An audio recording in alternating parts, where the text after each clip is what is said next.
আসসালামু আলাইকুম। ডিউটি যাইতেছি, প্রচুর গরম, সানলাইটের এত পাওয়ার, চোখ মেলাই কষ্ট। যাক, চশমাটা লাগাই লই। ব্ল্যাক চশমা ছাড়া বহুত কষ্ট হয়। সানলাইট দেখলেই চোখ যেন কেমন জানি বন্ধ হইয়া আই। যাই হোক, কত হইলো দেশে আজকে অনেকদিন ধরে নেট বন্ধ, দেশে কোনো যোগাযোগ করতাম পারতাছি না। যারা বর্তমান সরকার দলে আছেন তাদেরকে অনুরোধ করবো, আপনারা ঠিক মতো দেশ চালাইলে চালান, নাইলে পুরান জুতার মধ্যে কামড় দিয়া, ঠুন্ডা ভিজাত কামড় দিয়া দেশ চাইরা ফলান।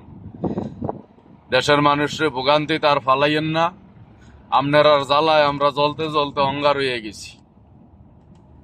45 ডিগ্রি তাপমাত্রা। এই যে এখন বর্তমানে আমি বরাবর 2টা বাজে দিনের 48 ডিগ্রি সেলসিয়াস তাপমাত্রা।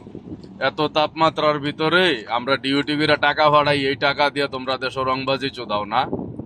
ঠিক মতো দেশ চালাইলে চালাও, নাইলে ফুরান জোতাত কামড় দিয়া, ঠুন্ডা ভিজাত কামড় দিয়া দেশ চাইরা ফলাও। আর যদি কেউ মিডল ইস্টে আসতে চাও, তাইলে মিডল ইস্টের কয়েকটা দেশের লেবার ভিসা আছে আমার কাছে। এমপি, মন্ত্রী, বড় বড় নেতা যে আইতা চাও, অসুবিধা নাই। লেবার ভিসা তোমাদের জন্য ডিসকাউন্ট আছে, 80% ডিসকাউন্ট আছে লেবার ভিসা। শুধুমাত্র সরকার দলীয় বড় বড় ফাডারার লাগিয়া। ফাডারা তোরা যদি আইতে চাস, দেশ সাইরা ফলাইতে চাস, আমার লগে যোগাযোগ করিস, ডিসকাউন্ট দিয়া তোর কাছে ভিসা দেবনি, তোর কোনো সমস্যা নাই। 48 ডিগ্রি তাপমাত্রার মধ্যে 8 ঘন্টা লেবার কাম করবি, সমস্যা নাই। পরে আইয়া আবার এসি রুমও ঘুমাবি আরামসে। দেশের মধ্যে তো বহুত খাইছত লুটপাট কইরা, আর আমজাদারা দেশের নেট বন্ধ কইরা দিয়া মানুষের ভোগান্তিত ফালাস।